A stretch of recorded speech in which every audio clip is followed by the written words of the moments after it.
What's going on, you guys? Over Jessy here. In today's video, I'm showing how you can take a 3D scan of your head or any other body part or object using your phone in Scandy Pro. Let's check it out.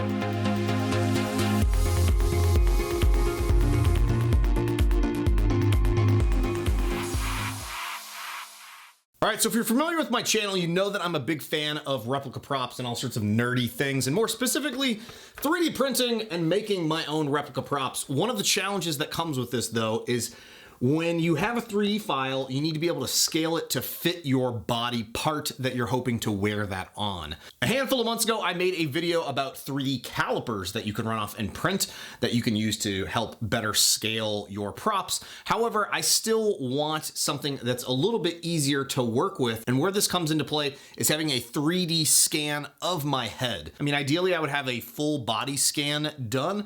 Let's be honest with you guys here. I'm way out of shape and do not need a 3D body scan at this point in time. So this is where Scandy Pro comes into play. Scandy Pro is an app. It's a free app that you can download on your iPhone X or Android phone. I am going to be doing this demo on an iPhone X. That's what I have access to here on my end within my household. I just know in the Apple verse of devices, this works on the iPhone X, XS, whatever those, it needs to be an X model. It has something to do with the front-facing camera. You're gonna use that front-facing camera to create all of these scans using your phone. So the other beautiful part about this is that the app is actually free.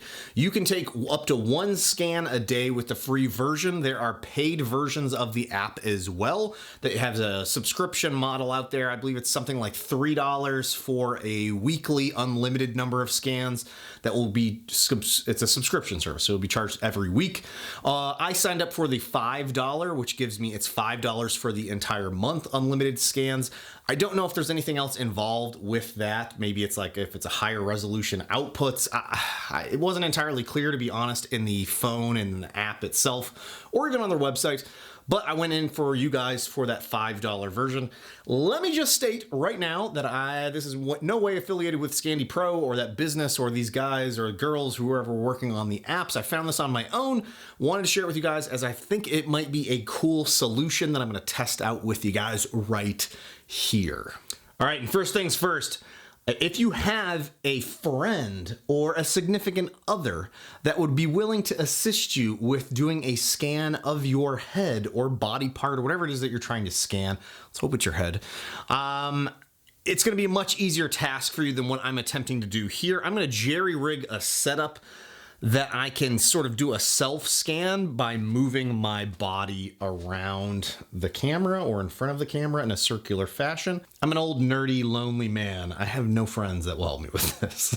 All right, so for my setup, I have an extra tripod here, and on this tripod, I have one of these grip clip things that I grabbed from my workshop here. I also have a selfie stick that I bought many years ago, and I'm gonna put my phone in this and attach this to the tripod, or attempt to do this. All right, so I've got my phone set up on my tripod, and apparently I wasn't recording at all while I was talking through this, so I'm gonna have to explain it again. But here in the app, hopefully this is recording and you guys can actually see me while I'm using the app here. I just want to cover some of the functionality in the app before we get into the scan. Here you can see it's starting to pick me up. It's sort of a low resolution version of me that you can see. This is actually what it would pick up and be scanning within the 3D scanner from your phone. Pretty cool stuff. Some of the functionality that's in here on the lower left-hand side, this little box function, this is the resolution. This allows you to capture basically how detailed is the scan going to be. The further left you go, the closer you have to be, the more detail it's going to pick up in your scans. I'm not really going for super high detail in this. I'm really just going for more or less the shape of my head so that I can, again, more or less try and get something that I can use in my slicers to put my helmets on for scaling purposes. I'm not trying to 3D print a really high resolution replica of my face. would be a little scary. Here, I'm gonna try and stick with 1mm. I could go down to 1.5, which will allow me to get a little bit further away and still capture the details. But again, I'm gonna stay maybe like a foot away from my phone with the 1mm distance, and it should work pretty well in some of my tests. Here, the next button over is the noise filter. This allows you to adjust, again, what it's picking up around you. Since I don't really have anything behind me other than a wall, it shouldn't really be picking up anything that significant around me. So I'm gonna move the noise filter all the way over to the left as far as possible. The center button starts the recording.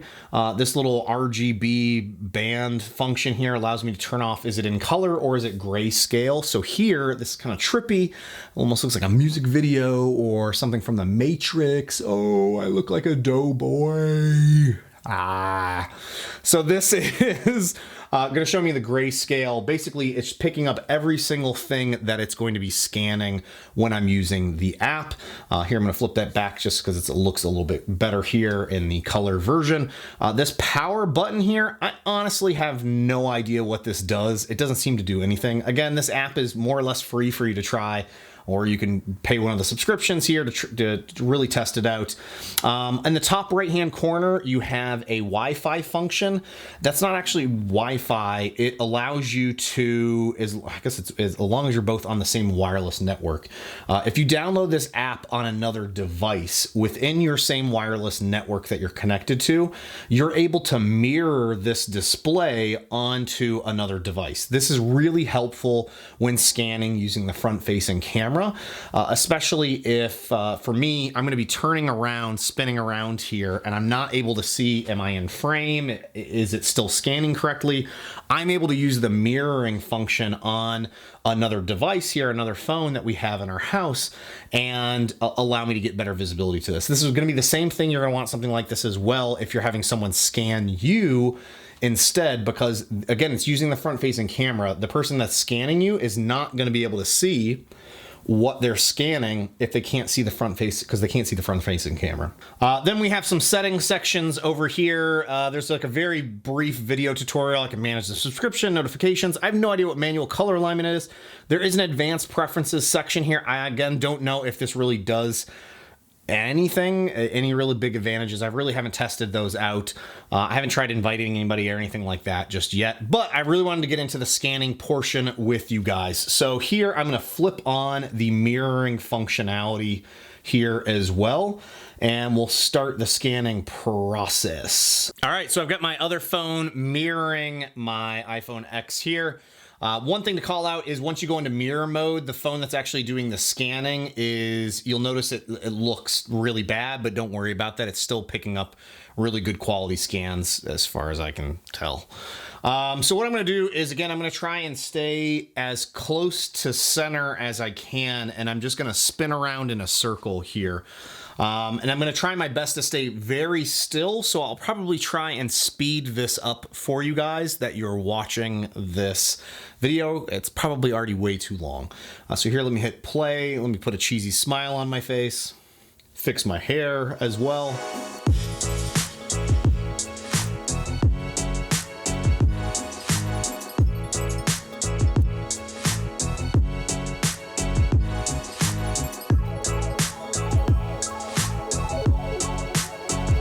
All right, get the scan done. Let's check it out and see how it turned out.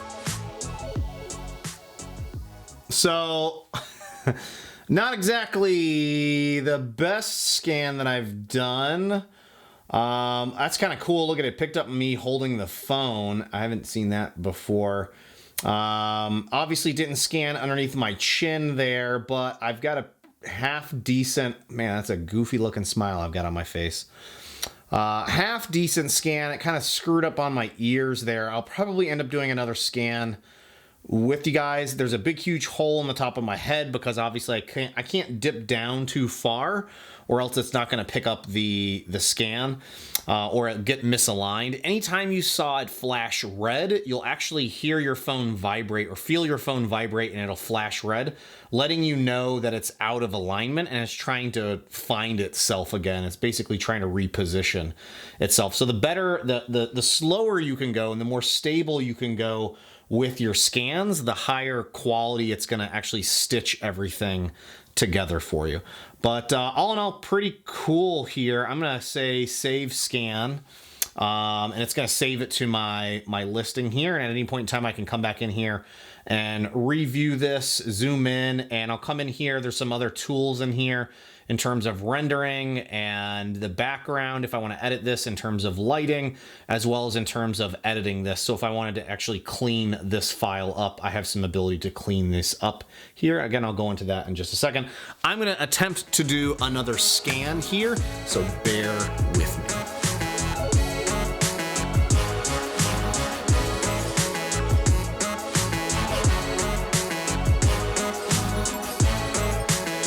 Save that now. What I'm going to do is, again, this idea was, I'm not too worried about a high resolution close-up. However, what I'm going to do is come in back into the app, change it to the highest resolution that it'll go, and I'm going to get really close up to the phone and just try to capture my face. And the idea here is that I'm going to try and export both of the files and bring them both into Cura and merge them together, layer them on top of each other so that I'll have a low quality head, and then if I want the high quality detailed facial features, I can put those, you know, try and stitch it onto the actual face. We'll see if it works. All right, so now what I'm gonna do is I've just repositioned myself. I just wanna optimize lighting here as I'm gonna do a very close up scan of my face at the highest resolution setting.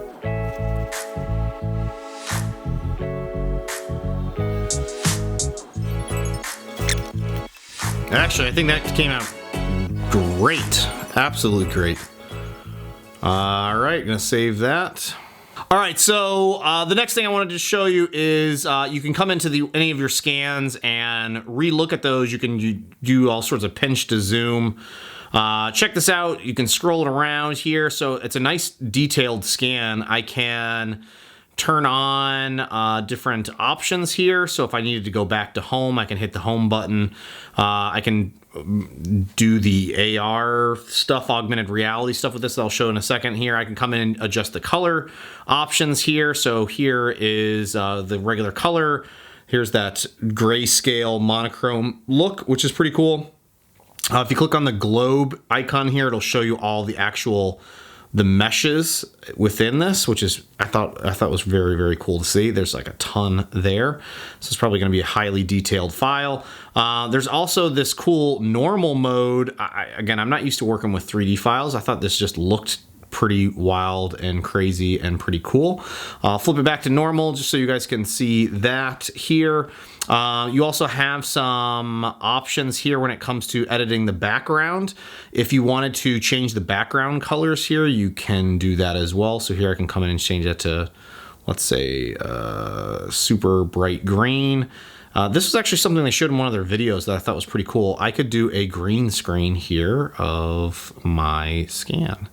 So here I can change this to green and green, and it's now I'm going to have a green screen version of my face here. A little scary. You can also adjust the lighting here as well. Or if you wanted to decimate this, I believe that means just I can lower the amount of polygons in this or triangles. I'm not too familiar with how all this works. Then I can smooth this out. I can attempt to auto clean this. What that will do is if there's any loose things that are sort of disconnected from your main scan, it will automatically remove those. There is a fill holes function that it should attempt to fill in some of the gaps here in the scans. It seems to work okay. It's not going to work for these huge gaps. I'm not sure if they're going to implement something to fix that. I'll have to see what I can do within Mesh Mixer for that. Also, if I wanted to crop this here directly in the app, I'd be able to. So if I had a whole bunch of stuff that I wanted to crop out, I could very easily crop it from within the app as well. So that is editing this. All right, so I'm on my computer. I've got Mesh Mixer loaded up. If you're not familiar with Mesh Mixer, it's a free software that you can use to edit STL files, OBJ files. What we're going to do here is I'm going to import in the scan that we have that I've exported from Scandy Pro from my phone and sent over to my computer. Do that right now. All right, so here is my scan. Pretty interesting. So here, first thing I'm going to do is I'm just going to reorient this very quickly here. So I'm going to come under the Edit, Transform, and I'm just going to start rearranging this so that it's a little bit better positioned here on the surface here within the software. So the first thing that I'm going to do here is I just want to start cleaning up the model. There's a lot of stuff that I need to clean up here, or so it looks like. There's lots of holes, all of the stuff around the edges. I'm more or less going to be getting rid of a lot of what we're seeing here. So the first thing I'm going to do is just start doing getting some plane cuts in place here. So if you go under the Edit selection and use the plane cut tool, this allows you to start trimming away your file. So here I'll just start trimming this away. So now it's a little bit more of a clean surface here that I can work with. It's still not entirely even, and I'll probably rescale this as well, or cut it up a little bit more. The next thing I'm going to do is let's take a look at some of the holes here. So there's lots of little holes in the file itself. If we come under the selection tool here, I'm going to just come in and select a bunch of these here. I should be able to come in and I'm trying to remember what this is here. Erase and fill, I believe it was. Yes, erase and fill.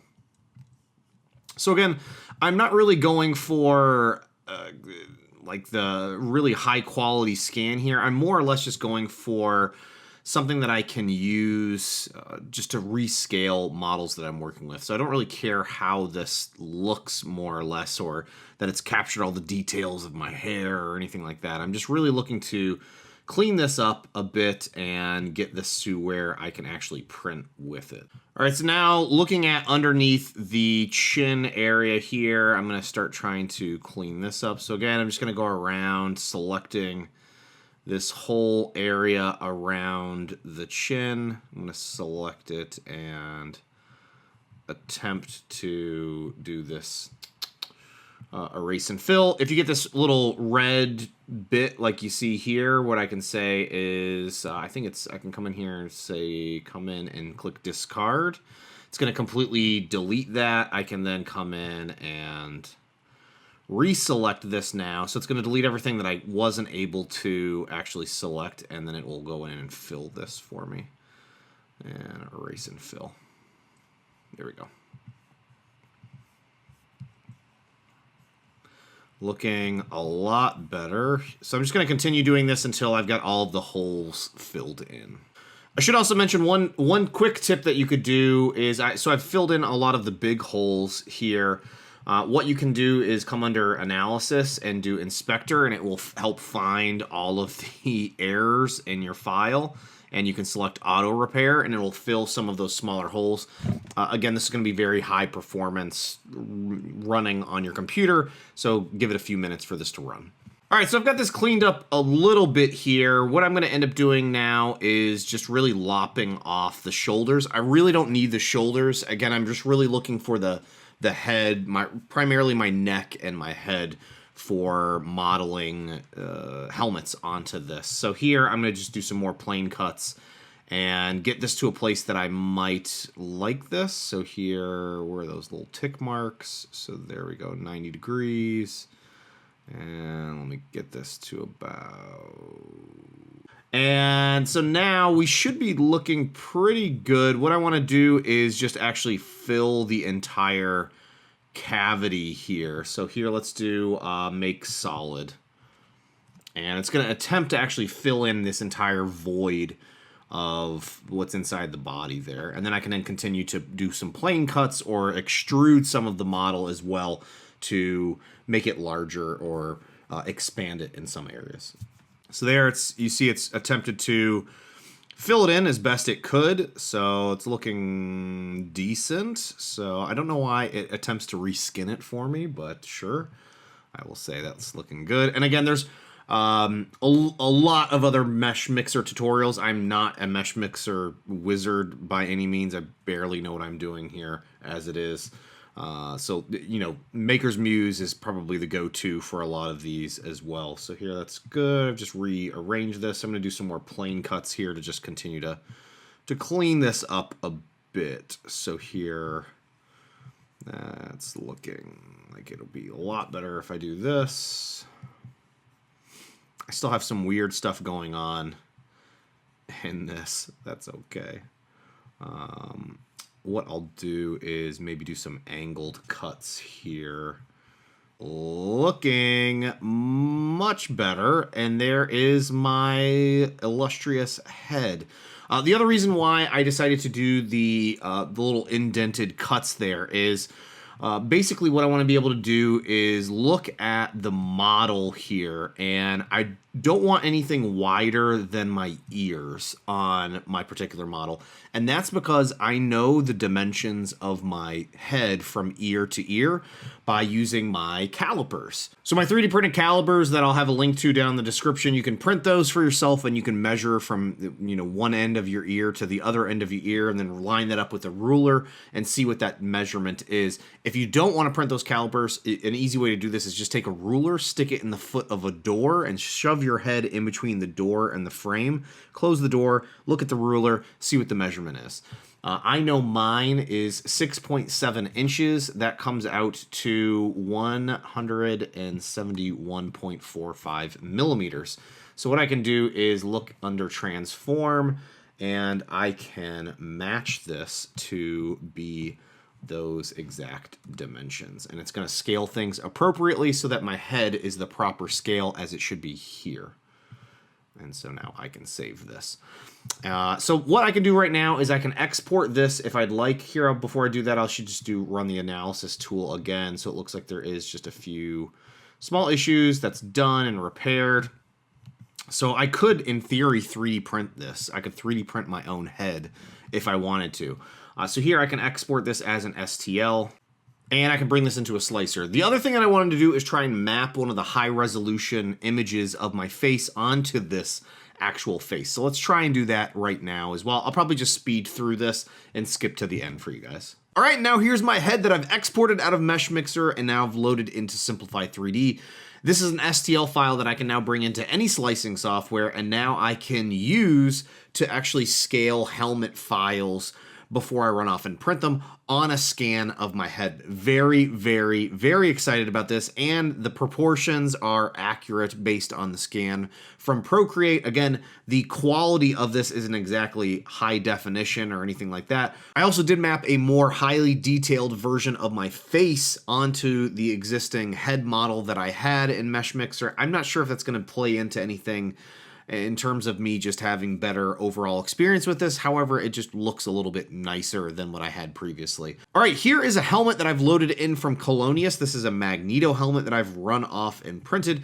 This is at 100% scale. Now, I purposely chose this file because I've already 3D printed this helmet and knew that 100% scale was going to be too small. And in fact, I can actually see that, yes, it is going to be too small once I put this on its head. It's going to be extremely, extremely snug and hard for me to get my head in there.